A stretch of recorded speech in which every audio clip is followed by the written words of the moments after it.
All right, so I'll go ahead and get started. Thank you, everyone, for joining us again. Feel free to introduce yourself. Let me know if you are a teacher during the school day, or maybe you're a program director. Please let me know, where you're coming from. That would be a great input to have in the chat box, so I can have an idea of who we have with us today. Hey, Ross. Oh, nice. East Tennessee. Awesome. So we have an after school director. So again, take some time to introduce yourself in the chat box. What I'll do is, of course, introduce who we are, right? Foundations, and of course, I'll introduce myself. So, Foundations is a national nonprofit organization focused on improving the quality of education by strengthening the skills of our educators. So, you are all here today because you are aware of our Beyond the Conference series.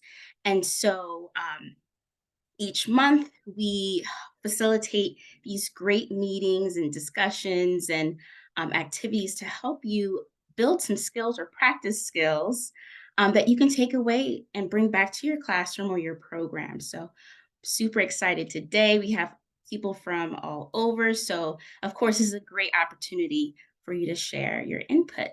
It's a great space for collaboration. So, my name is Shanika Peck, and I'm an education specialist at Foundations in the Center for After School and Expanded Learning. I've been with Foundations for almost 2 years. It'll be 2 years in November. I'm actually leaving the school day. I served as a lead teacher and an intervention coordinator for the residential life program for our younger students and families. So, I'm super excited to talk about a topic around mitigating crises, which is really important. And we're actually going to cover a couple of great techniques and strategies that you can take away with you. Yolanda, nice to see you. I haven't seen your name quite often in a lot of our webinars. So kudos to you for participating. Great to see you here. All right, so by the end of our short webinar today, I'm hoping that you'll be able to identify the importance of navigating emotional landscapes, foster a compassionate and supportive presence in your classroom or program. And we will also take some time to practice some de escalation techniques. Okay, so again, this is a great opportunity to collaborate. If you are implementing a strategy or technique that is working for your program or your classroom, please feel free to share. We're always open to other insights and great skills, great tools and resources that we can also take away. So, what we'll do is we'll start with an emotion spectrum check in. And just to get the conversation started around crises, I think it's really important for us to understand our experiences and our emotions. We all, experience different types of emotions throughout the day on a daily basis, even hourly. And keeping in mind this emotion spectrum can actually help us to shift our understanding based on our emotions that may arise from different circumstances, interactions that we may have had, or our personal experiences. So, what I would love for you all to do, if possible, is share an emotion that best represents how you're feeling at this very moment. And you can share in the chat box.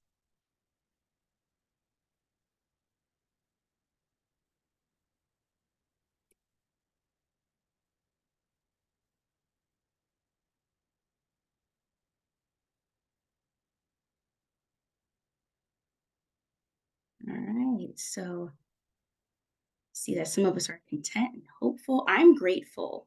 I'm always grateful for moments and opportunities like today. I think it's very important. So, as we share our emotion, let's think of this as an emotional landscape, right? So, each emotion has its own landscape. You may have people who feel the same emotion, but they may be experiencing it differently, right? So, if we have a couple people who feel hopeful, hopeful may look different for each of those individuals, especially if they're coming in from their own experiences. But as we navigate how we are responding to these different emotions, and eventually we'll talk about behavior as well, we also have to keep in mind what this may look like for students or families that we are serving, especially those who have been exposed to certain crises or traumatic events. So what I'll do is, because of course checking in on your emotions may look different for adults and students. So there is a great tool that you can use to help you basically just have an idea of what your emotional landscape may look like in your classroom or your program space. But there is a great tool from the Boys and Girls Club, and it has a ton of different activities that you can use to help students check in, right?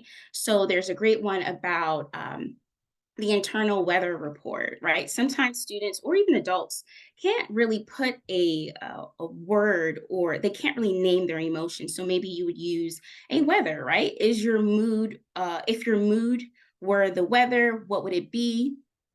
You may have students or adults share their emotion and rate their emotion, right? One being the worst of the mood, or 10 being the best, right?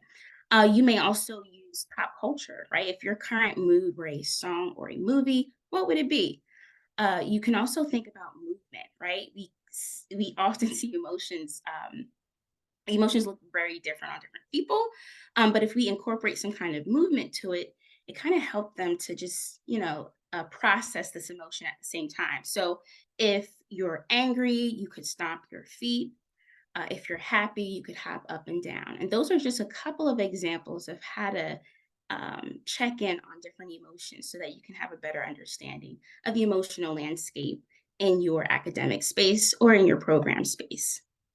This can happen, or you can use this with anyone, any individual, just to get a better sense of how you can respond to certain behaviors or interactions.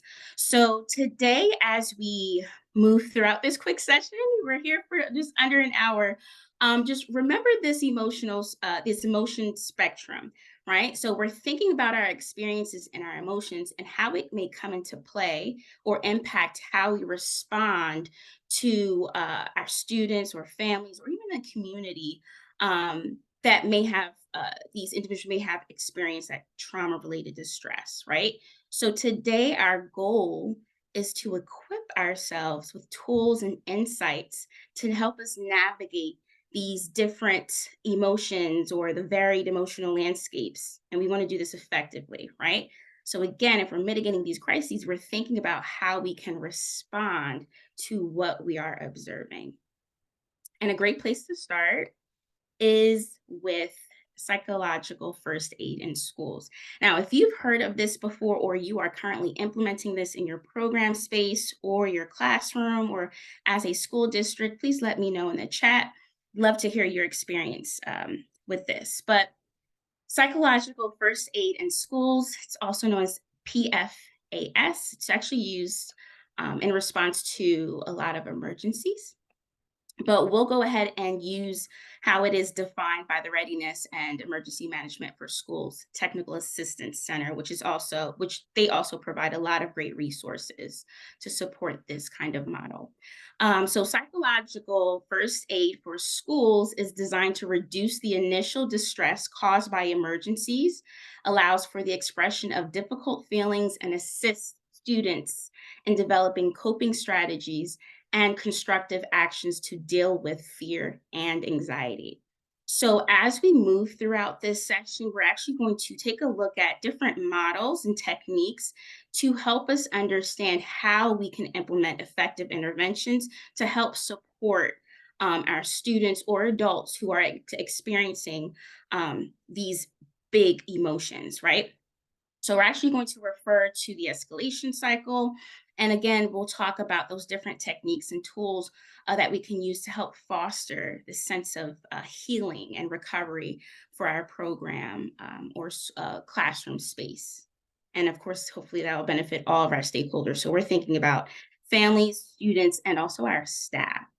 So let's take a look at crises, right? So students and staff, they may be entering this academic space with a broad range of experiences, right? They also have a broad range of reactions to a crisis or an emergency uh, event.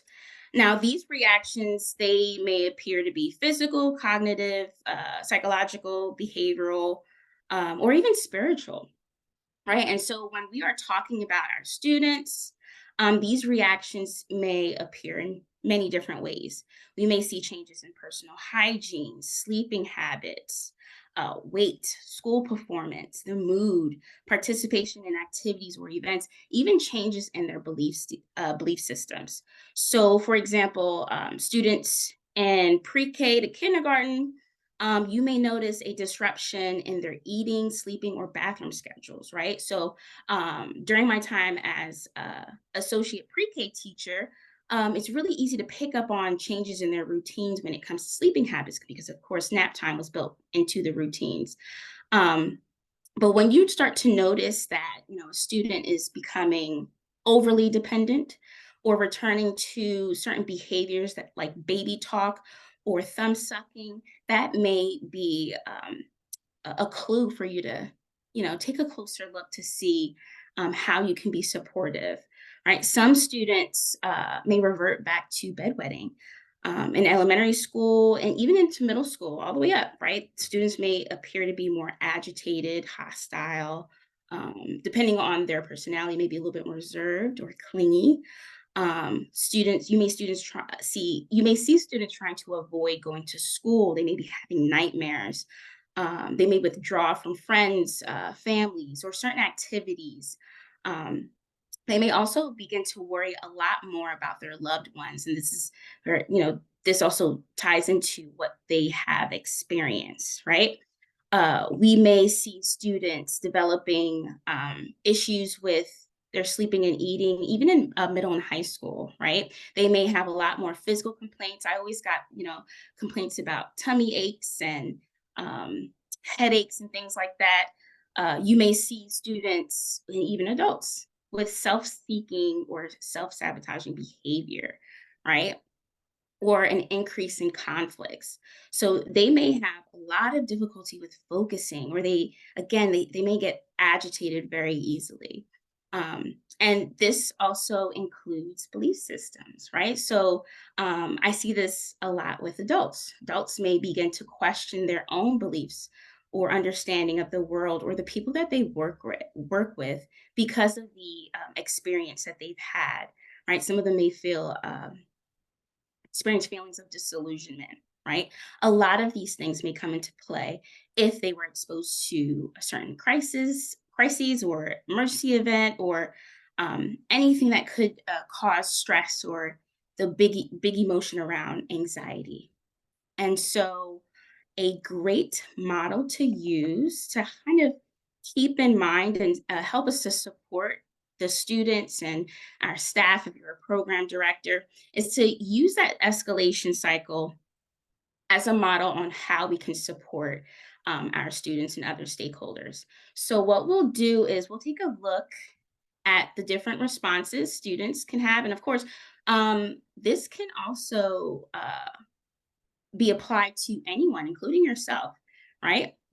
So in the escalation cycle, we're starting out with the calm, right? In this stage, you will notice normal behavior, right?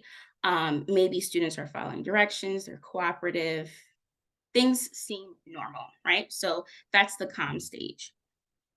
Moving on to the next stage is the trigger. Now, depending on your relationship with that student or adult, you may be aware of these triggers or you may pick up on observable or non observable cues in the environment that could potentially provoke that student or adult, right? It may remind them of a reaction that is accompanied by the event or activity or behavior that caused that big anxiety in them. Um, and of course, this can be caused by a lot of things, right? Interpersonal conflict, maybe something about like not being able to connect with the school. It can also tie back to whatever that person or student have may have experienced outside of your classroom or your program setting, right? So these are these little triggers, and they begin to build up. And as they begin to build up, the response to these triggers begin to become more intense, right? So you may notice different body language, right? An increase in movement with their hands. Maybe their eyes are darting back and forth. Sometimes you can see the agitation in their face, right? Maybe their cheeks are becoming a little bit more red, or they may look a little bit more flushed. Maybe there's a change in their breathing, right? There's a lot of different things that you can pick up on during the agitation stage. And from that point, it just begins to accelerate, right? So, um, during the stage, there's different things that may test the limits. That individual may be testing the limits of other people, trying to get a response. This could be from peers as well, right? So they may be pulling others into their into conflict almost, right? So they may be engaging in arguing or making noises. They may not be able to follow the directions, right? They may be ignoring certain expectations. Maybe they aren't complying to the usual or normal rules and expectations of your program or your classroom setting, right? They may try to comply, but in an inappropriate way. So let's say you gave instructions to, put your things down on the desk, right? This may look like them just slamming their things on the desk and saying, well, they may look at you and say, you know what, that you told me to put my things down on the desk, and that's what I did, right? They're almost uh, finding some point to argue about it. Now, once you ease out of acceleration, you're pretty much at the peak, right? So at the peak, this is out of your control. This is out of control behavior where students or adults they be they are physically aggressive, right? Maybe verbally aggressive as well. They may be destroying property, possibly hurting themselves or escaping the situation. At this point, they are in the what is it? Flight, freeze, or fight mode, right? And at this point, it is out of our control. We can only wait until they are no longer at this extreme stage. And that's where we enter de-escalation. This is the place where we usually implement those de-escalation techniques. Um, and of course, we're going to talk about a couple of these techniques that you can use in your program. And of course, feel free to share any de escalation techniques that you've used in the past that was really helpful. But during this stage, uh, that individual, student, or adult, they may begin to withdraw from the entire episode, right? They may deny their actions. They could potentially move on to blame others. And we'll actually talk about the compass of shame because this is where it kind of comes together, right? There's a lot of things that we have to factor in during this stage to uh, help them with skills and tools that they need, and we all need to bring them out of that fight, flight, or freeze, right? And then once we get out of that de-escalation phase, now we're into the recovery, right? This is where that person they're regaining control, they're returning to calm. This is where we're going to spend a lot of our time today between de-escalation and recovery, right? Because we also want to talk about what happened and think about different supports we can implement to support that student or adult, right? So let's talk about compass of shame, because this can actually accelerate the different phases of the escalation cycle. So during this compass of shame, there are four directions that people tend to handle their feelings of shame with, right? So starting with, so here, so starting with attack self, right? This is something that may look like the person saying, "Oh, I'm so stupid. I always mess up." They may feel shame by attacking themselves, right? They may have a lot of negative things to say about themselves or their actions, things like that. Now, opposite of attack self is attack others, right? So instead of blaming themselves, they may lash out and blame others, right? They may blame someone else. They may become angry. They may become very aggressive towards their peers or anyone around them. Another one is avoidance, right? So they are avoiding the situation by using things to distract them. Now, this could be, turning to drugs or alcohol to distract them from either the event. They may also binge watch like video games or watching TV shows, right? Yeah, I think I probably should speak for myself, but sometimes being stuck in one spot, just constantly watching something over and over again, or you're stuck in this state, that's a state of avoidance, right? You're using this to distract yourself from that feeling of shame. Now, opposite of this, and this actually kind of sound pretty similar, right? Withdraw. This is to some degree avoidance in one sense, but with withdrawal in this direction, someone might pull away from the situation or people altogether. So they may end up isolating themselves, right? And this could potentially cause more shame, right? They become more distant. They stay to themselves. So they're withdrawing from the entire situation. If you have any questions, please drop them in the chat. Yes, this slide will be available. The recording will be available, and the tools that we share will also be available afterwards. So, yes, Lynette, that's another one too. Mhm.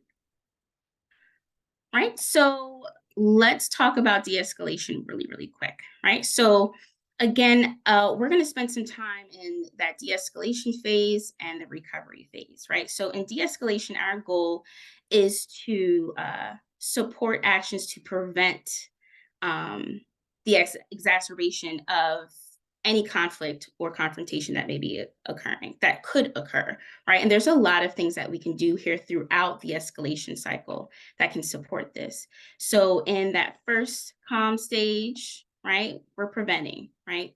Supervision, providing clear expectations, making sure that we stick to routines. Oftentimes, a change in routine can definitely end up being a trigger for not just students, but adults as well, right? Uh, in that trigger stage, right? Let's say it happened. This is a great area to prepare yourself. Also, build those relationships so you can have a better understanding of what those possible triggers are so that you can prevent or possibly redirect, right? So, this may look like you reminding students of expectations. You may be reminding about certain behaviors that you know could be a challenge. You can also practice these expectations or practice certain skills to help them just in case, right? We definitely want to provide moments to practice. And agitation, right? Or we've made it past the trigger stage, they're getting agitated. We definitely want to focus on reducing that anxiety, right? That's another big emotion. So you may be checking in with that student, right? Asking very simple, clear cut questions. Are you okay? Is there something I can help you with? Right? Giving that student space is also a great way to redirect during this stage, right? You may have to give students some extra time, right, to really process their emotions. And that's something we can also touch on later on. Uh, in the acceleration phase, avoiding conflict. Now, we really have to be careful with making sure our body matches what we're saying, right? So if you would like things to remain calm, cool, and collected, your body and your voice should also be calm, cool, and collected, right? We don't want to make the situation much worse. Now, during the peak, it's all about safety, right? So you may be getting the support you need from another adult. You may be evacuating other students, right? You may want to get rid of the audience, so to speak, when that student or adult is at their peak. And then that's when we get into that de-escalation phase. So during this phase, we're focused on removing all of the extra attention. We also want to help that student restore a sense of calm, right? So again, you may be giving them extra space or time to just calm down. They may be trying their best to practice one of those de-escalation techniques, or encouraging them. Hey, we have plenty of opportunities to just start again. Let's have a fresh start. And then as you get into that last stage, it's really important that you review, reflect, and restore, right? We need this opportunity for not only the student who experienced this peak, but also, their peers or anyone who was involved in this incident, right? Let's talk about it. We're reflecting on these behaviors. And when we do this, we're also building a community of compassion, right? We're also encouraging positive behavior, and you may be implementing some restorative practices. You may talk about this as a whole class, as a class council, to talk about not necessarily the individual student, but maybe the behavior. Or you may be checking in with emotions, right? How did you feel after this event? And thinking about different ways you can move forward. So let's go ahead and practice. Right. So, covered a little bit about the escalation cycle. We talked about the compass of shame. And like I mentioned before, understanding the relationship between the two can help us to understand how we can prevent the acceleration or change course of this escalation phases. Right. So, in this activity, I'm going to go ahead and read the scenario. In the chat box, share which direction on the compass of shame, which is right on the left-hand side of your screen, which direction of the compass of shame the student might lean towards, and how will that impact their escalation cycle. So I know this is probably not giving you enough information. You may have questions. Well, I'm not too sure. I may need to ask more questions about or to this student. Feel free to drop that into the chat box as well. So here's our first example. Geo's home was recently destroyed by a fire. He's been staying in a shelter and is trying to cope with his loss of personal belongings. During art class, while working on a project, a student carelessly remarks, "Don't let him near the candles. We won't want another fire." So, again, which direction on the compass of shame do you think the student might lean towards, and how will that impact their escalation cycle?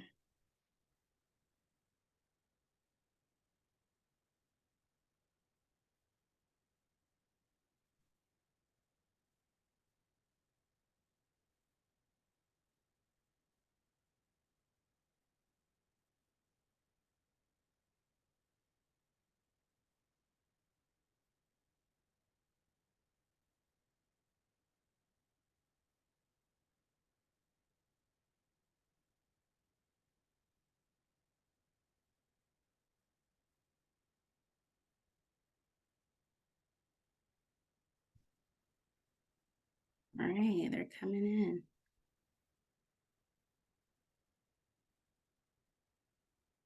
All right, so I got a mix between attacking others and withdrawal. Right now, how will this affect Geo's escalation cycle? Right, he may be skipping a couple of phases. Right now, if Geo, he may attack others. Right, he may feel the need to, of course, defend himself and, of course, his trauma. Right, that's definitely not a light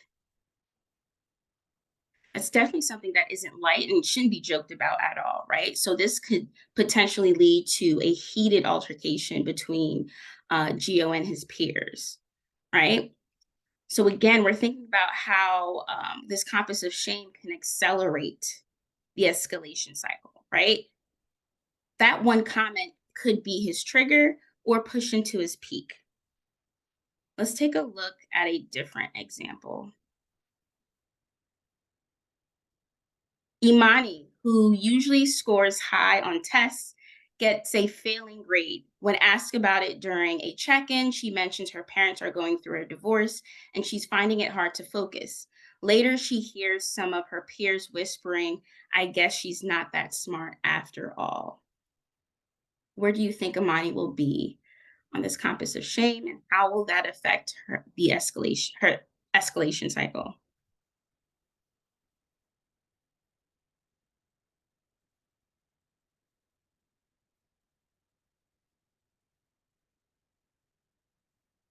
Mhm. Right, and another thing we have to make note, we checked in with Imani, right, during that check-in. So, if she's feeling that withdrawal, she's most likely feeling exposed, right? She's in a vulnerable moment right now, and, this could potentially lead to isolation, right? This could also lead to much deeper crisis. She doesn't get the, right support. Right? And of course, we need to know more about Imani, right? So that ties back into the relationships that we're forming with our students or staff or adults that who we are working with or who we are supporting, right? It's really important that we get an understanding of who they are as a person and how they may react and how we can respond to their experiences and their emotions. And I think Dr. Maisha Claiborne said this really well, right? The behaviors that we see, we should treat it as a symptom, right? There's an underlying issue of why we're seeing what we're seeing in our classrooms or our program space. There's a reason behind these certain behaviors. All right, so we're going to move away from that and let's talk about some AD escalation tips. Now, a great one to use, right? Keep in your back pocket is distress tolerance skills or tip, right? Let me know in the chat if you used tip before. So tip is a great de-escalation tool that you can use to help take students who have reached their peak out of it, right? So with this tip, we're really thinking about how we can change um, the physical body, right? We want to make sure we are calming their body. Ross, thank you for sharing. These scenarios bring back feelings from when I was a kid, and I think I'm saying what I would have done back then. Right, right. And honestly, that's a great place to start when you're building this supportive environment, right? Be the adult that you wish you had when you were a student or at this age. It's very helpful. But also, we have to think about how our experiences and our emotions may impact how we try to understand our students, right? And we'll go into what this may look like. Thank you for sharing. But with distress tolerance skills, this is a great tool to use to change the body's chemistry, right? We're trying to get them into uh, calming themselves, right? So you may not refer, but you may think about temperature, right? So we use temperature to help lower our heart rate. So, like I mentioned before, sometimes we can see the agitation, right? Or just before that peak phase. You can see it in, the body, maybe the face. Using ice water is very helpful to when it comes to changing the body's temperature, right? So you may have a student splash their face with water.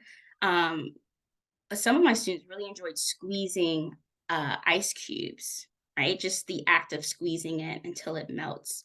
Um, for adults, you may have them, take a moment to just sit in front of the AC, let the AC blow on their face. You may have one of those spa masks that has the jelly, the cooling jelly in it, and just have them place it over their eyes. You may use a wet, cold paper towel and place it on the back of your neck. Again, when we're using temperature, we're thinking about how we can change the body's state of agitation to a more calming one. Another one is intense exercise. So we also want to incorporate healthy outlet for this overwhelming emotion. Now, again, these emotions are very healthy. They're natural. We don't want to bring shame to these emotions. We do want to provide some skills and a good outlet for how this individual or student can manage them. So with intense exercise, uh, you definitely want to, provide a list of exercises that match that intense emotion. You may have a student sprinting down to the end of the street or down to the end of the parking lot. Jumping jacks, push-ups, maybe dancing, some intense dancing. Growing up, we saw a lot of people doing crumping, right? Are they going to bring it back? I don't know if they're going to bring it back. But that was also a great, healthy outlet to kind of match that overwhelming emotion with something physical, right? Another one is paced breathing. And I think this is something that we're all familiar with, especially if we're thinking about that mindfulness moment, taking time to breathe. Oftentimes, when we are in a state of agitation or it's accelerating, we're at our peak, we forget to breathe. Sometimes we are holding our breath. And so, having moments to help and practice paced breathing is helpful. So, if you try box breathing, where you breathe in for 4 seconds, hold for 4 seconds, breathe out for four, and hold for four, and you start again, you will eventually feel more calm by the end of it, right? Some people have, others count to 10. You may do a lot of different things when it comes to breathing exercises. Another good one is paired muscle relaxation. So, this is where you focus on one muscle group at a time. You're tightening those muscles as much as you can, as much as possible for 5 seconds. Then you release and relax. And then you repeat with a different muscle group. And you're really telling your mind to tense, right? Tighten up your muscles, and then you're telling yourself to relax. Now, again, and when we're going through those different phases, the agitation, acceleration, your body becomes tense, right? You may feel a lot of tension in your face, your jaw.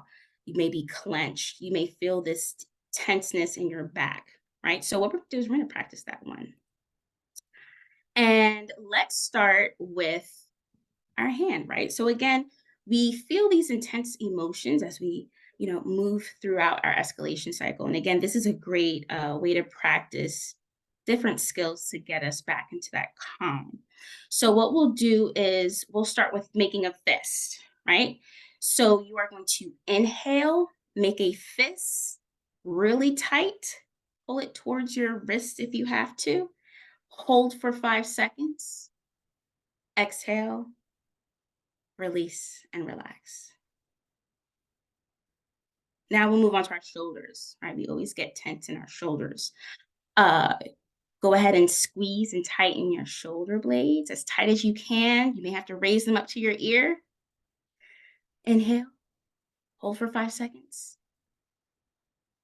Exhale, relax. You do your face too, right? Move your eyebrows close together. If you're concerned about wrinkles, squeeze your eyes tight. Hold for 5 seconds. Exhale, release, and relax. All right, let me know how you feel afterwards in the chat box. So I definitely want to come back to that emotional landscape that we were kind of fleshing out, right? Yes, love it. Great release. I'm happy, right? Now, again, you can do a lot of different things.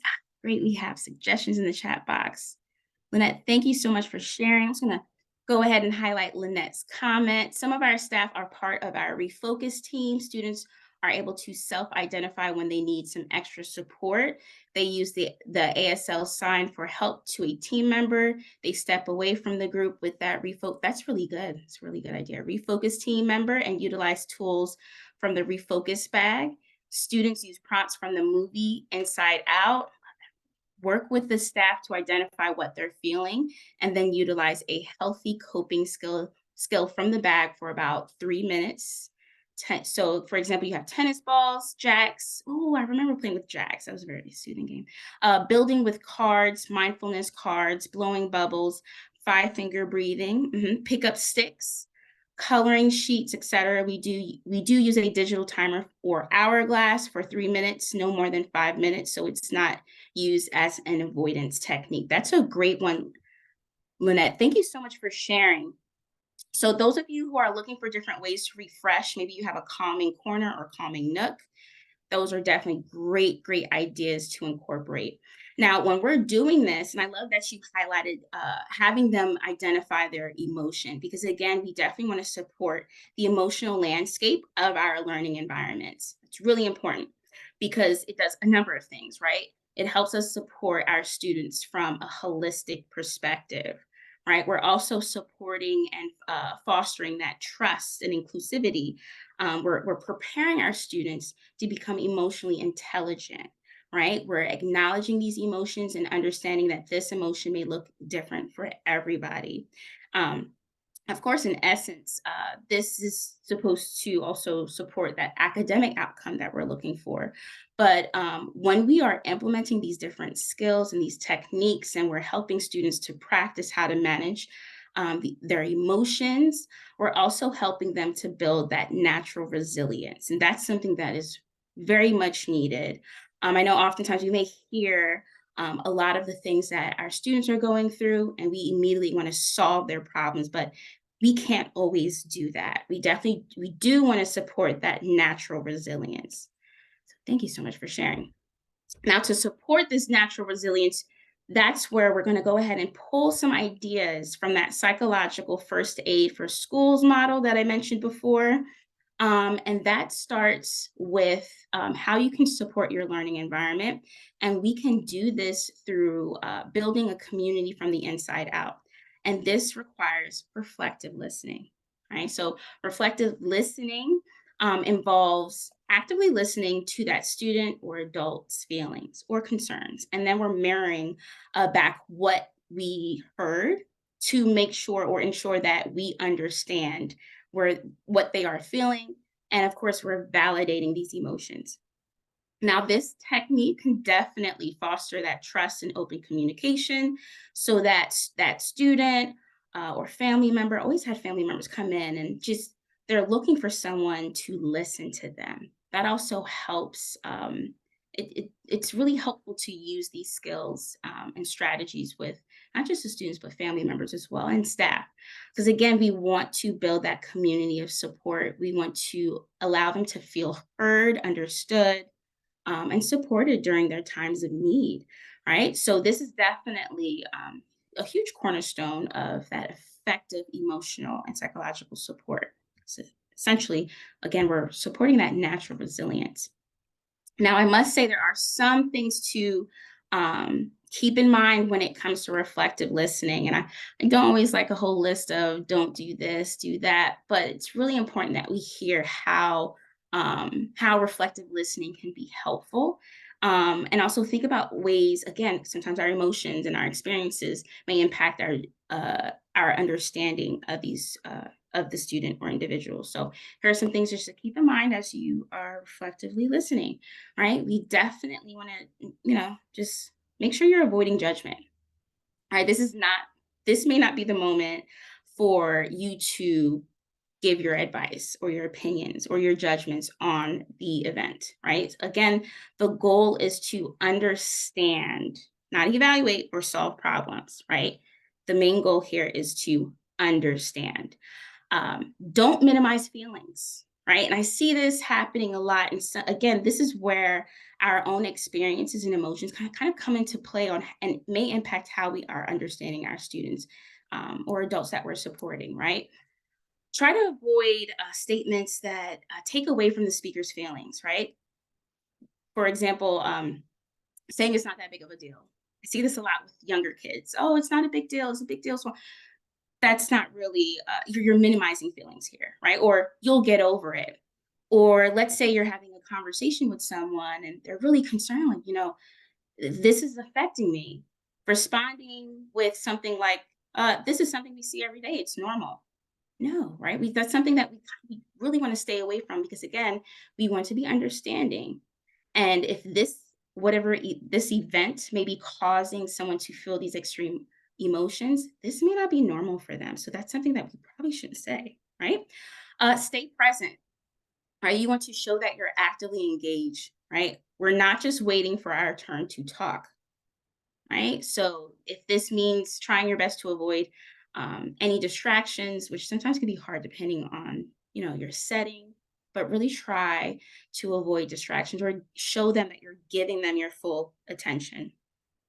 Avoid assumptions, right? Even if you think you understand the situation or feeling, and I get it because I do this myself, right? I put myself in their shoes. I'm like, I definitely understand where you're coming from.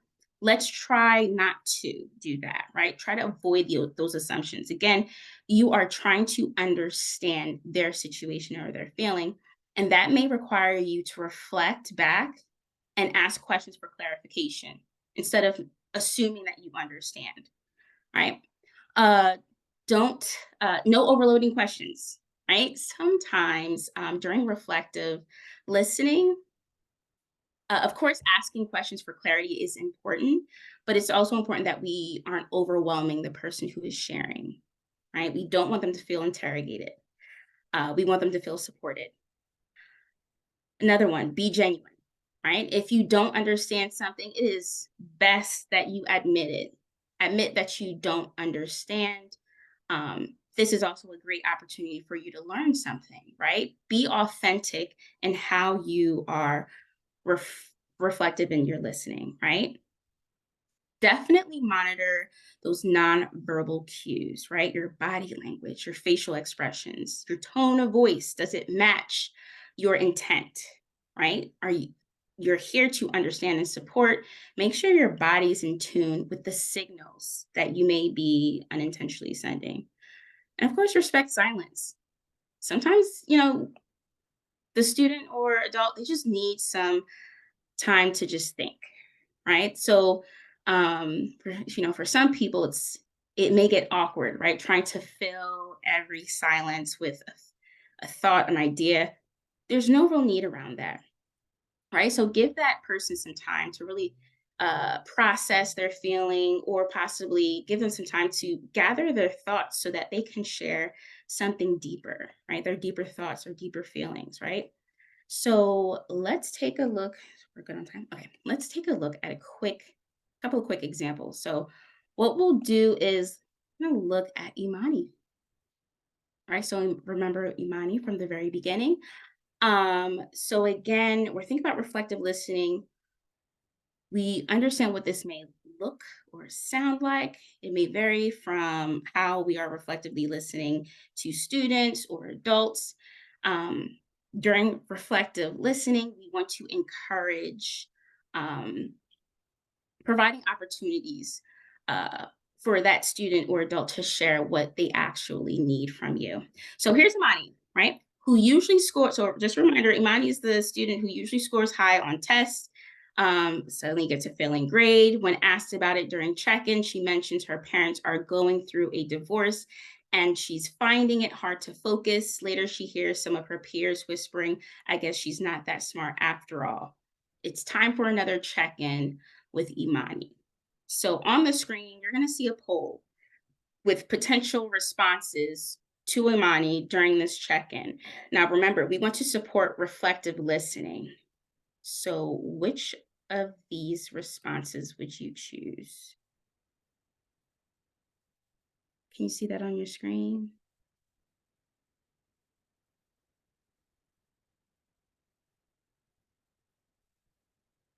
Okay, thank you.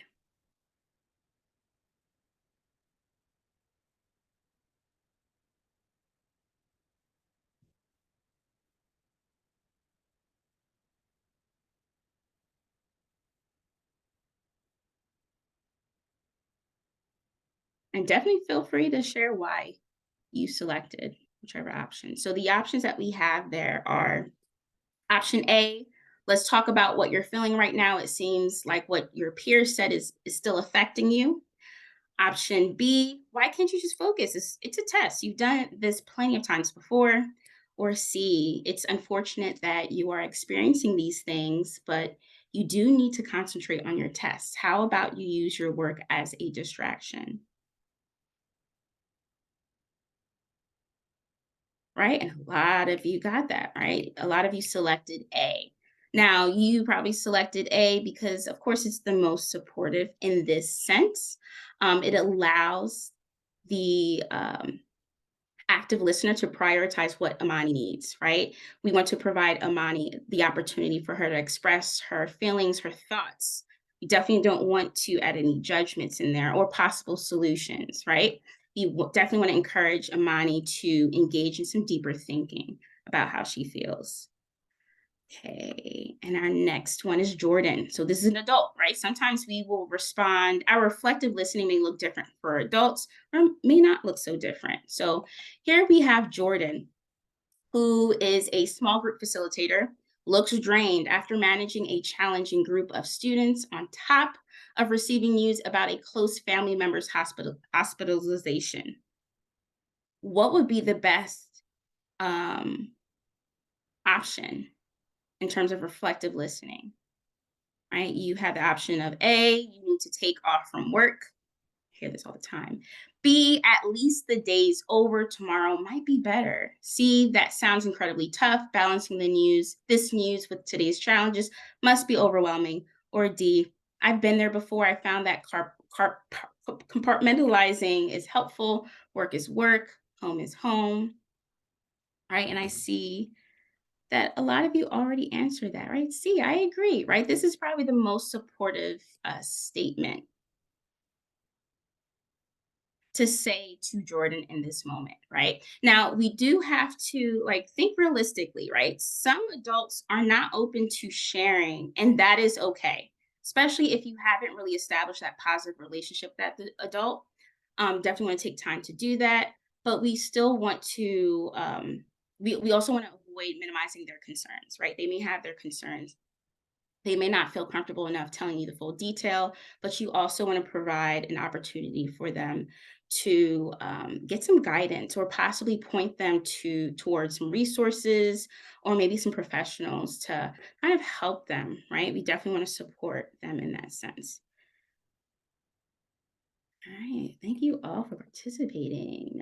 We're coming to an end really, really quickly. But our next stage is prioritizing needs, right? So now where do we go from there? We're thinking about our next step to support that student or adult, right? So in the psychological first aid in schools model, prioritizing those needs and pairing that with uh, Maslow's hierarchy of needs is very helpful, right? Sometimes we have a list of individuals that need our support. Using Maslow's hierarchy of needs helps us to think about two main questions, a couple main questions actually, right? Can this person in crisis do what they need to do? And we're thinking about different tasks, maybe moving on to the next thing until they receive some help, right? You may use this to help you think about what exactly are you seeing or what you should be looking for. Now, during the reflective listening, you probably made some note of some things that may be happening, right? We're probably thinking about, okay, does this person need their physiological needs to be met, right? Are we focused on shelter? Are we focused on food, maybe sleep, maybe some rest, right? We're using this, we're addressing our needs through this hierarchy in a structured manner so that we can start with the basics, right, and move upwards actually, so that we can get a better understanding of how we can support the immediate well-being of these individuals while not supporting natural resilience, right? Now, I do want to make note here, as educators, our commitment is to the well-being and safety of our students. So during this reflective listening, if uh, any details come up that suggest that child may be at risk or facing harm, we have a professional and moral obligation to take the appropriate action. So this may be reporting any concerns to the necessary authorities or agencies. But again, our main goal here is to protect our students, right? We have to prioritize their safety. All right, and here's just a quick list of actionable steps. Now, we've reviewed a lot, just under an hour. We're pressed for time here, but here are just a few quick actionable steps. Explain the purpose of your presence, right? Begin by letting them know why you are there. You may ask them, I'm here to offer listening ears, or maybe they are there to solicit your advice, right? Or your feedback, but definitely establish clear and supportive intentions from the very beginning. Next is paraphrase those key points, right? We were doing a lot of reflective listening. Make sure you are on the same page as that adult or student who shared that event or how they're feeling. Summarize and validate those feelings. Again, with the psychological triage, we're asking about their personal well being, right? Do we need to focus this conversation around their emotional state? Or is it really, are we emphasizing their well being in that moment? We're also clarifying any ambiguous descriptors. Sometimes during these conversations, we may hear students or adults say, it's just really depressing, or they may be using anxiety, that using the word anxiety to describe certain feelings. Definitely seek some clarity, right? You may ask them, what does depression or anxiety mean to you? What does it look like? So definitely take some time to clarify anything ambiguous. And of course, understand their predicament, right? We're in a place where we're trying to understand them so that we can support them best. And that requires us to show some genuine concern and willingness to help. Now, from there is a follow up stage. So let's say you've implemented all of your supports and things like that. You may need to dig into or leverage some existing resources. A great resource that I've used all the time for almost anything is findhelp.gov. Findhelp. Oh, I'm sorry, findhelp.org. Findhelp.org. Once you put in your zip code, it brings up a list of different programs that target those different areas that you may find on Maslow's hierarchy of needs. But it ranges from things from transportation to food to health, money, education, anything that's work related or any legal needs or legal matters. So I know that was a lot of information in under an hour.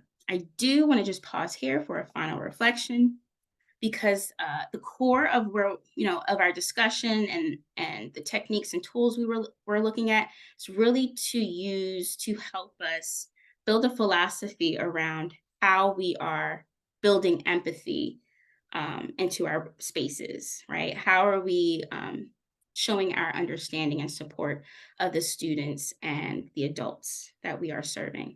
So feel free to share in the chat, how can these principles shape your daily interactions, right? Or maybe how can these techniques, or maybe you had an insight like, I never really thought about that before. How will this impact your interactions moving forward?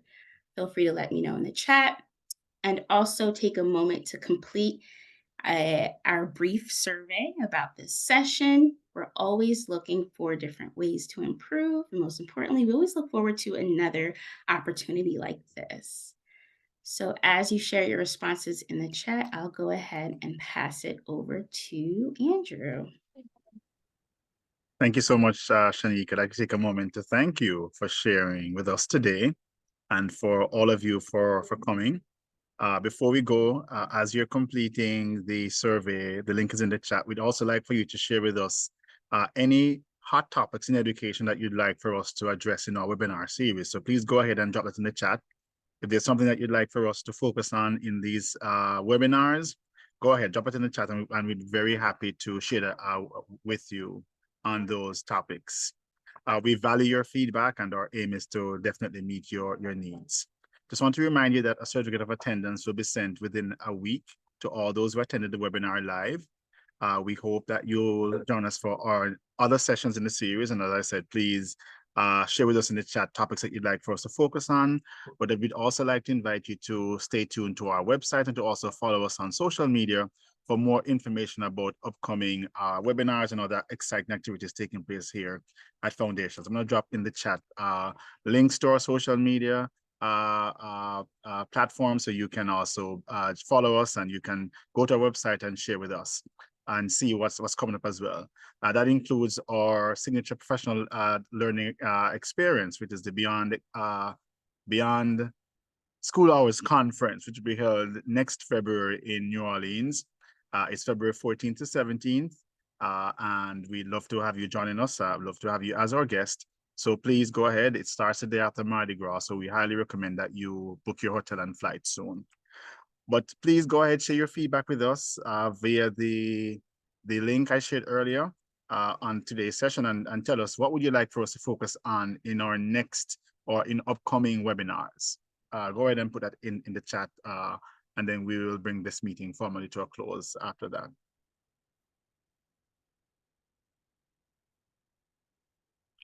What's popping for you that you'd like for us to address in our webinar series? See those sticky fingers going quickly. Let me see who has an idea they want to share with us.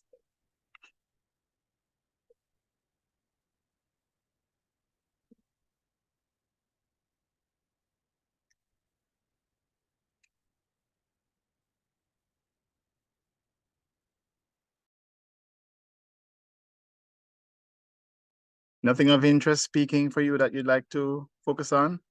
You can always send that to Shanika's email as well, which is on screen now, spec@foundationsinc.org.